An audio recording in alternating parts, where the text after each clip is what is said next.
Naam, ujambo mpenzi msikilizaji na mtazamaji wa Yamba Letu TV Portal ulipo, matumaini yangu makubwa ni kwamba wewe ni muheri wa afya. Karibu kuungana nami katika makala ya Info Minute. Leo katika Info Minute tunazo habari tatu tutakazozungumzia kwa siku ya leo.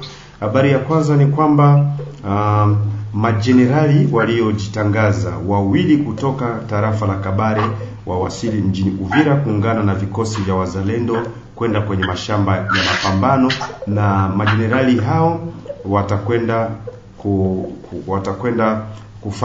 kuweka mkataba, kusaini mkataba na chama cha kisiasa cha IDC, kuhapa kiapo kwamba kwa kweli watatumikia nchi. Na majenerali hao ni Jenerali Masudi na Jenerali Amani Tembo Ndogo, wanatokea huko Kabare kuja kusaini mikataba ya kupambana, kutokana na kile ambacho kinaonekana kwamba mikataba yote iliyosainiwa huko Doha huko Qatar inaonekana kuto kuheshimishwa. Mikataba iliyosainiwa kati ya serikali ya Jamhuri ya Kidemokrasia ya Kongo na waasi wa AFC M23 mpaka sasa hakuna kinachoendelea. Hivyo makundi ya wazalendo wanasema kwamba hatuwezi kuzubahishwa na mikataba, inabidi kujimudu na kujizatiti kujipanga vilivyo. Ndipo chama cha kisiasa ambacho kinaitwa IDC kimeanza kukusanya baadhi ya vijana wengine waliokuwa misituni, waliokuwa bado kujiunga na makundi mengine ya wazalendo, wanakuja kujichanga katika mji wa Uvira ili wapate kuambatana katika vita hivyo. Na hapo kuna kundi ambalo linaongozwa na Jenerali Kyalula Alimas, ambaye yuko na bataillon yake ya kwanza inapatikana pale Kawizi Rutemba, deuxième bataillon inapatikana Kilomoni, troisième bataillon iko Rugenge, maeneo ya yule ya parking kwenye mlima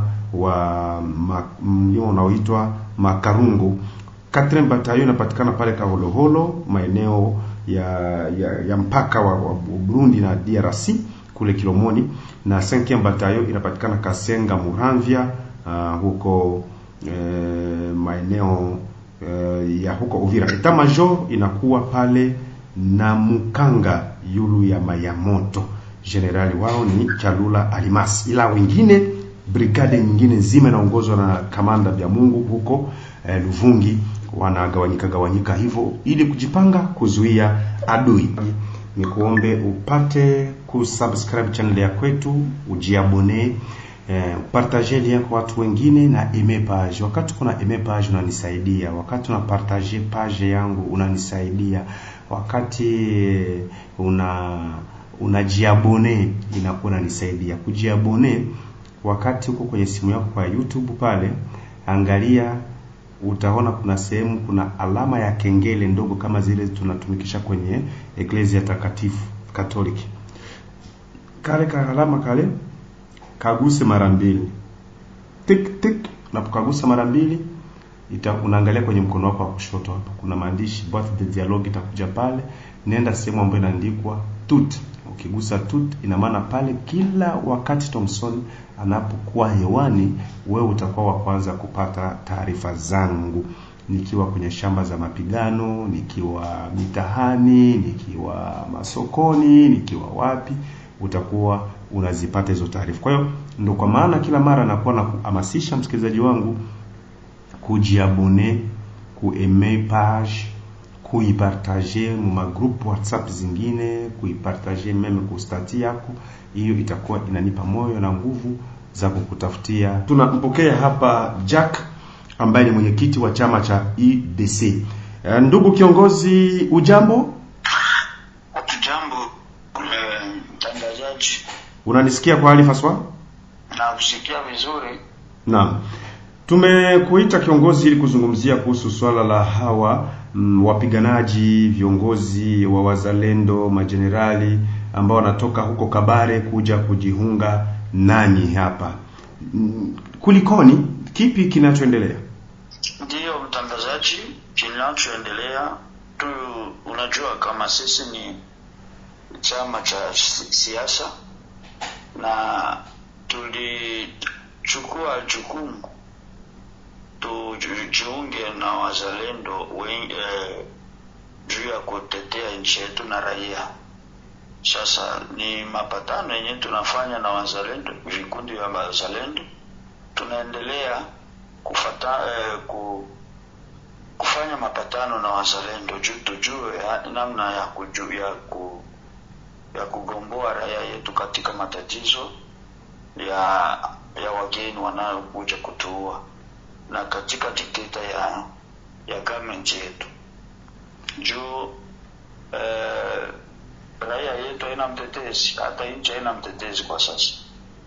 Sasa tukaona hatuwezi kaa hivi tukakunje mikono, bora tuungane na vikundi vya wazalendo kuwahubiria juu ya chama, na wanatukubali kabisa, wanazidi kuja wengi sana.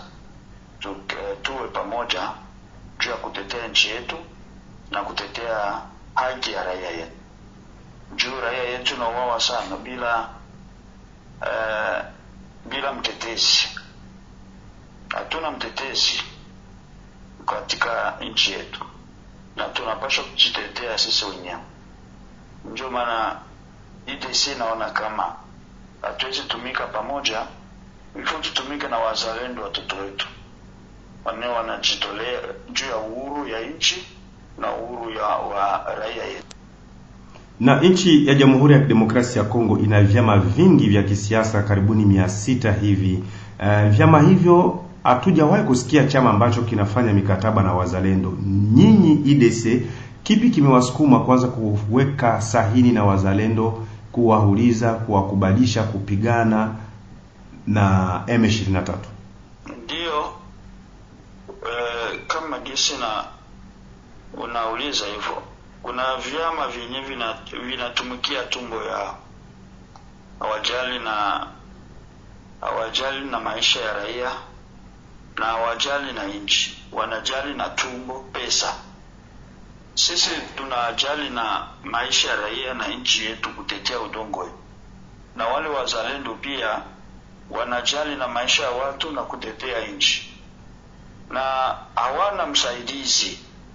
Na sisi tuko pale kwa kusaidizana pamoja, kwa kuwasaidia juu tupate kugomboa nchi yetu katika matatizo ya kudhibitiwa na wageni, pia na dictatorship ya serikali yetu yenye Kongo. Juu serikali haijali watu, na raia yetu inajaribu kufanya nguvu kutetea haki yao na nchi, lakini haipate support kutoka kwa government. Ndio wakapiga kelele, wakatutafuta si watu wa IDC, chama cha IDC, tutumike pamoja na tuungane mkono kwa mkono, tugomboe raia yetu katika matatizo na nchi yetu katika matatizo yenye iko kwa kuvamiwa na wageni. Naam. Na makundi ya wazalendo ni mengi sana katika Kivu Kusini. Tukichukua tarafa la Uvira linahesabu makundi 72. Huko Fizi tuna ripoti ya makundi 12. Makundi yote hayo IDC mtafikia kuwekeana nayo hiyo mikataba, na siri ya hiyo mikataba ni nini?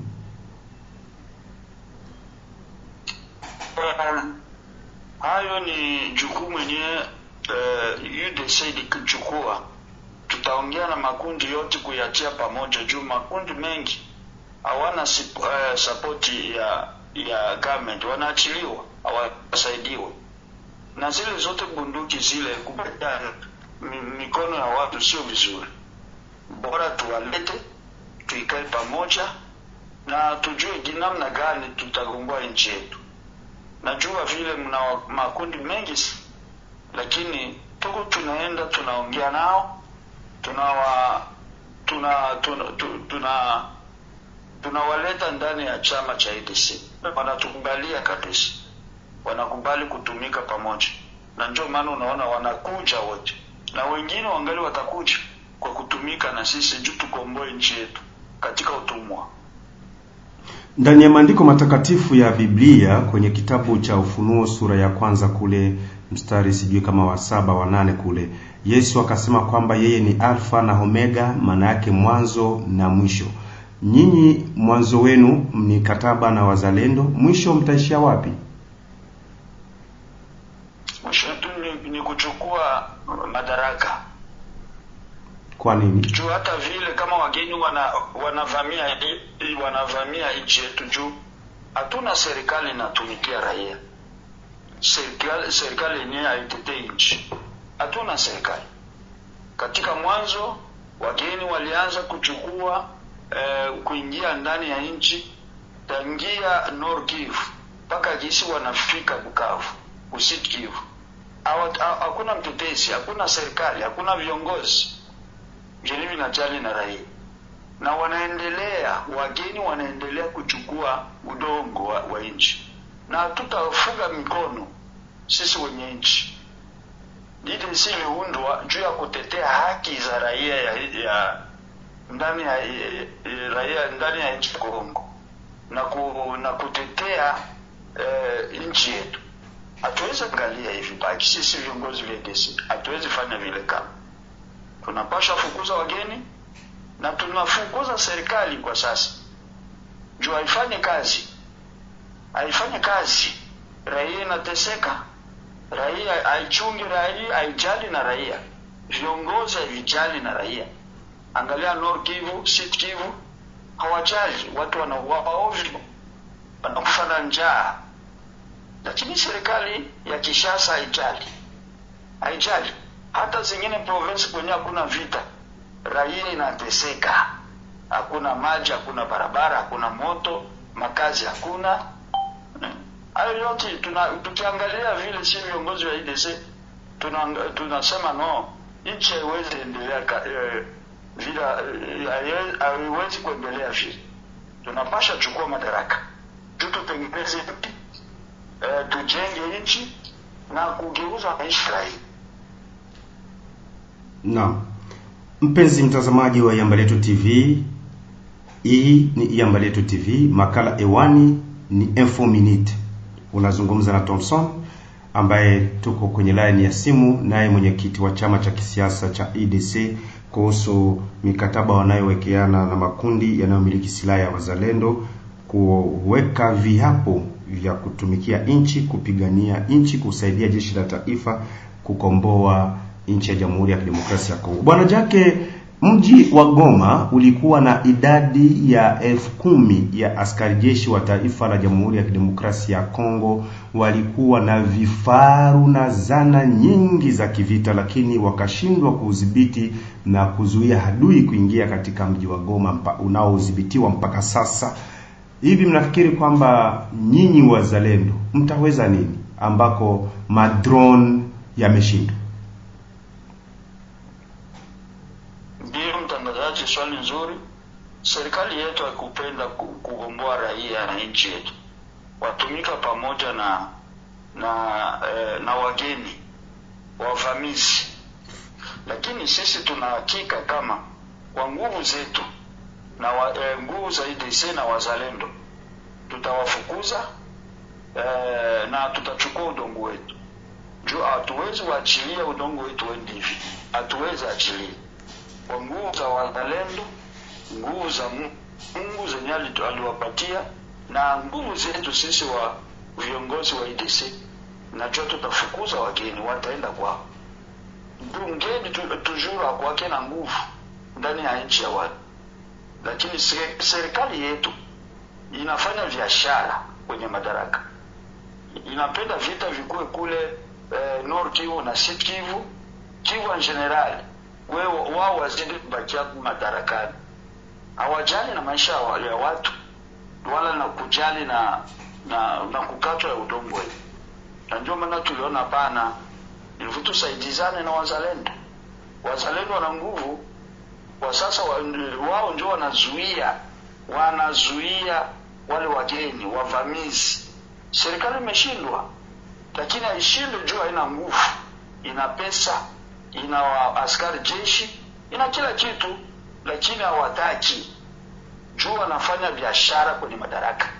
Wanapenda viti kule juu wabaki madarakani. Na sisi hayo yote hatupendi, hatutaki. Tunataka amani.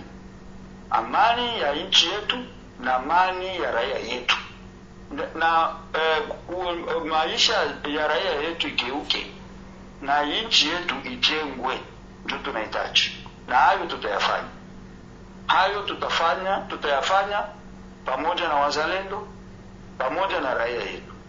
Kwa nguvu za raia yetu, madaraka tutayachukua na tutawafukuza wale wageni. Tunajua kabisa waasi hawana nguvu, waasi hawana nguvu, lakini wale waasi wanatumika na serikali yetu pamoja. Tangu tarehe 17 mwezi Februari mwaka huu, M23 ikawasili na kudhibiti mji wa Kamanyola, na nyinyi wazalendo mkao mmemiminika kusema kuzuia. Mpaka sasa miezi inakaribia 4, amfiki Katogota kuikamata yote. Inawezekana wazalendo na nyinyi mnakula rushwa, mnabakilia tu pesa sababu vita imewashinda? Mtangazaji, wazalendo hawakuli rushwa. Wenyewe wanakula rushwa ni serikali. Juu wazalendo hawana msaidizi. Wazalendo ni raia inachukua decision juu ya kukomboa, ya kufukuza wageni na kuzuia wageni wasije kuua raia yetu ya Kongo. Yenyingi pasho saidia wale wazalendo ni serikali yetu, itumike na wale wazalendo mkono kwa mkono. Juu wale ni wenye nchi, wenyewe wanasaidia serikali, wanasaidia viongozi vyao, na ile serikali njoo na pesa, njoo ingepaswa saidia ile raia yenye inajitolea kupigania juu ya nchi. Pia viongozi vya serikali juu watoe wale waasi, wale wageni wenye wanakuja kuvamia udongo na kuua olela raia. Lakini serikali, viongozi hawataki kusaidia ile raia. Wazalendo watafanya namna gani, bwana mtangazaji? Wazalendo walikuwa wakiomba mara kwa mara, mlikuwa mkiomba mara kwa mara mpewe uwanja. Leo mko Luvungi, Lubarika hadi Lupando pale, nimefika maeneo yote hayo, naona wazalendo ni wengi kabisa, lakini hamsongi mbele. Taarifa tulizonazo ni kwamba askari jeshi wa Burundi wanawaambia acheni kwanza kupiga, msiende sababu tuko kwa CCLF. Na nyinyi mlikuwa mkisema kwamba sisi hatuwezi kufuatana na mambo ya CCLF. Leo hiweje, mtaelezaje wananchi kwamba Kamanyola hamuichukui kwa ajili ya CCLF wakati nyinyi ni raia ambao hampendani na vitu vya CCLF? Hakuna mkono wa kushoto, mkono wa giza hapo? Ndio maana nilikwambia wazalendo ni raia, haina support yoyote. Serikali njingi pasha patia support ile raia. Wanakawia na watoshi wale waasi, wale wageni wanachashambulia nchi na raia. Ndio hawana support. Na ndio maana hii disili ingia ndani. Nikaona pana hatuwezi achilia raia yetu. Ifutu wasaidie. Na kweli tutawasaidia. Hii disili itawasaidia kweli. Naam. Tugomboe nchi yetu na tuprotege integrite territoriale ya republiki yetu na kuprotege raia yetu. Naam. Vifo wenyewe wanauawa na wale wageni Wanyarwanda. Naam. Tuzungumzie swala la pili, ni kwamba amefariki dunia tarehe 4 mwezi Juni mwaka 2025 ndani ya gereza, ndani ya hospitali moja ya kijeshi inayoitwa Hopital Militaire de Chach huko Ngaliema mjini Kinshasa, Jamhuri ya Kidemokrasia ya Kongo. General Sikatenda ambaye amesikika sana katika tarafa ya Fizi na Uvira huko. IDC, mmepokeaje kifo hichi? IDC ina masikitiko ya kifo cha General Sikatenda na wajenero wengine wanaofungwa bila hatia. Na tunapatia pole kwa familia ya General Sikatenda na General ya Wabembe, watoto wa zone ya Fizi wote. Kweli kifo cha General kinatupatia uchungu. Ule ni mtu mwenye aligombania nchi ya Kongo miaka na miaka mpaka uzee wake, mpaka kisa na ku. Lakini ana iko jela bila hatia. Hakuna kitu yenyewe walimkuta nacho Kenya anafungiwa. Wote wa general, akiwa Skatenda, akiwa General Aochi, akiwa General nani unamsahau jina lake? Mtupeke? Wote hao Mtupeke yupo serikalini nafikiri. General Mtupeke, wote wanafungiwa bila kesi yoyote. Waende kwenye makao huo. Ile ni kuonea wale wa general. Na ile haki si njuto natafuta ile. Watu wenyewe wanafungiwa bila hatia tukuwatetea. Wenyewe walitetea nchi yetu miaka na miaka. Wanasemewa wanakolabore na Kabila, wanaongea na Kabila. Lakini ndani ya serikali wengi viongozi wanaongea na Kabila, hawafungwa. Ndani ya serikali viongozi vingi vinaongea na Kabila. Joseph Kabila, ancien president wa Kongo. Lakini hawafungwi. Sijui wale wazee wanafungiwa nini. Mpaka wanafia ndani ya jela. Ni vitu hakuna watetezi. Na tutawatetea pia. Juu wale ni wazalendo kabisa. Tunajua wale ni wazalendo wa kweli.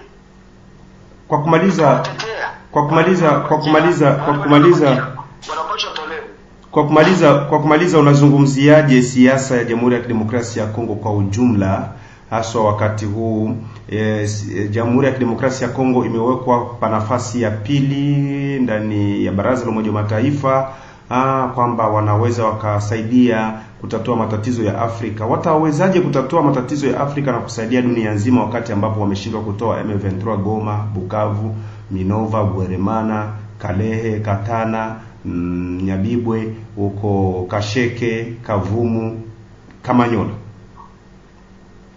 Ile ni ndoto ile. Viongozi haviwezi fanya kitu.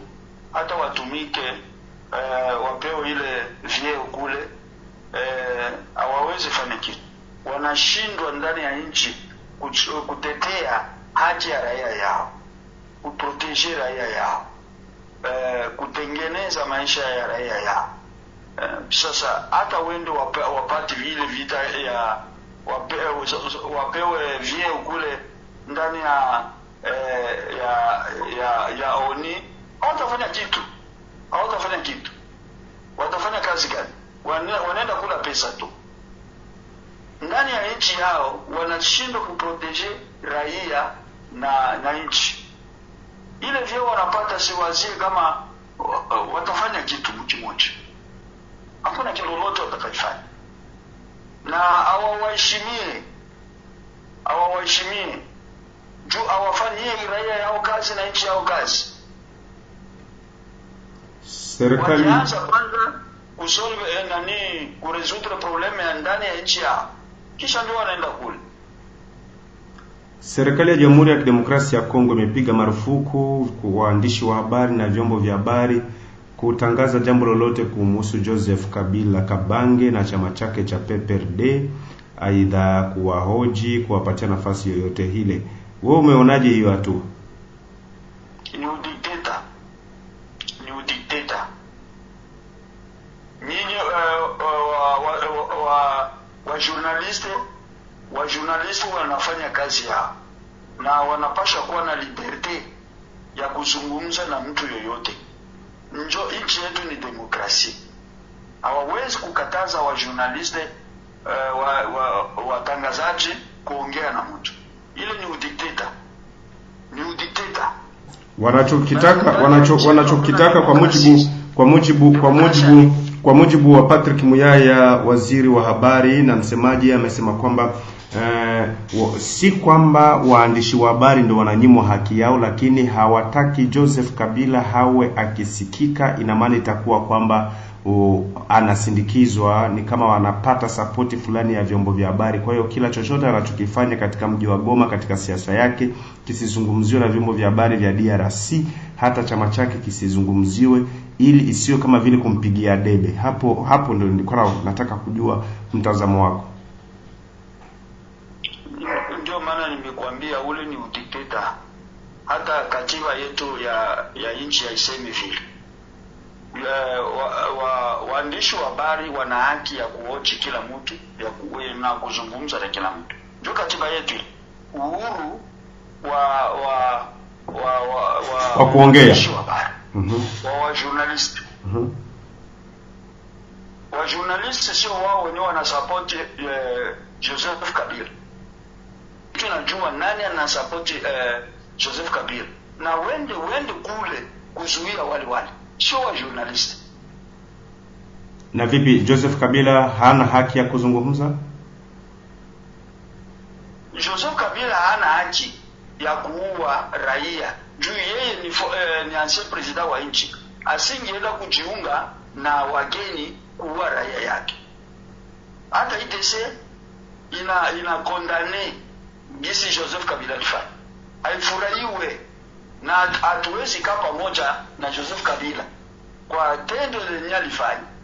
Lakini serikali yetu haina haki ya kuzuia waandishi wa habari kuongea habari, iwe ya Joseph Kabila iwe ya nani. Ile ni haki yenyewe inaandikwa ndani ya katiba yetu. Jack Yalala, tunafika mwisho wa mahojiano yetu kwa siku ya leo. Vipi, kuna neno lolote ulilolisahau? Unaweza ukapiga msumari hapo, weka nyundo. Ya msumari yenyewe napendelea kupiga hapa ni juu ya raia yetu, hasa wazalendo. Tusilale, tuwe pamoja, tutumikie pamoja juu kuleta amani ya nchi yetu. Serikali haitaleta kamwe amani ya nchi yetu. Ni wafanya biashara kabisa. Hawajali na maisha ya raia, hawajali na mali yenyewe inaibiwa ndani ya nchi yetu, hawajali. Wao wanajali na kupata pesa. Tunaomba tuungane mkono kwa mkono. Ile siko pale juu yenu, ile sina tumika juu yenu. Tunaomba wazalendo wote, ile sina fungua mlango kwenu, njooni tutumike pamoja. Juu tugomboe nchi yetu na tugomboe raia yetu kwenye matatizo, kwenye matatizo yenyewe kwa sasa. Dictatorship, oppression na magumu yote niko ndani ya nchi. Njaa, kukosa kuendelea, maisha ya watu inakuwa ngumu, hakuna makazi. Hayo yote yeye sita yafanya pamoja na mimi kama mnaunga hivi mkono. Na kwa sasa hali kwenye tunaenda, nchi yetu iko pabaya. Nchi yetu iko pabaya. Tusigombane sisi kwa sisi. Tuangalie kwanza maisha ya raia na nchi yetu kwanza. Tushamaliza kugomboa raia yetu kwenye utumwa na kutoa nchi yetu ndani ya mikono ya wale wageni. Kisha ndio tunakaa pamoja, tunaona namna gani tunaweza leta amani na kujenga nchi yetu. Lakini kwa sasa tunaomba tuungane mkono kwa mkono kwa kugomboa nchi yetu. Jack Yalala, tunakushukuru kwa muda wako, tunakutakia kila la heri. Asante sana mtangazaji. Mungu akubariki. Shukran. Na huyo alikuwa ni Jack Yalala, mwenyekiti wa chama cha IDC. Kama tulivyozungumza naye, mpenzi msikilizaji na mtazamaji, ni kuombe upate kusubscribe channel ya kwetu, ujiabone, partage link kwa watu wengine na email page. Wakati kuna email page unanisaidia, wakati una partage page yangu unanisaidia, wakati unajiabone inakuwa inanisaidia. Kujiabone wakati uko kwenye simu yako kwa YouTube pale, angalia, utaona kuna sehemu kuna alama ya kengele ndogo kama zile tunatumikisha kwenye Ecclesia Takatifu Katoliki. Kale ka alama kale kaguse mara mbili. tik tik, unapokagusa mara mbili unaangalia kwenye mkono wako wa kushoto hapa kuna maandishi boîte de dialogue itakuja pale. Nenda sehemu ambayo inaandikwa tout. Ukigusa tout ina maana pale kila wakati Thompson anapokuwa hewani wewe utakuwa wa kwanza kupata taarifa zangu, nikiwa kwenye shamba za mapigano, nikiwa mitahani, nikiwa masokoni, nikiwa wapi, utakuwa unazipata hizo taarifa. Kwa hiyo ndio kwa maana kila mara nakuwa na kuhamasisha msikilizaji wangu kujiabone, kuaime page, kuipartager mu group WhatsApp zingine, kuipartager meme ku stati yako. Hiyo itakuwa inanipa moyo na nguvu za kukutafutia habari. Haya, sina la ziada, nikutakia kila laheri. Nimshukuru Tony Kambambili upande wa pili kule na Bitonza Rusia Bernadette. Tukutane tena hapo baadaye.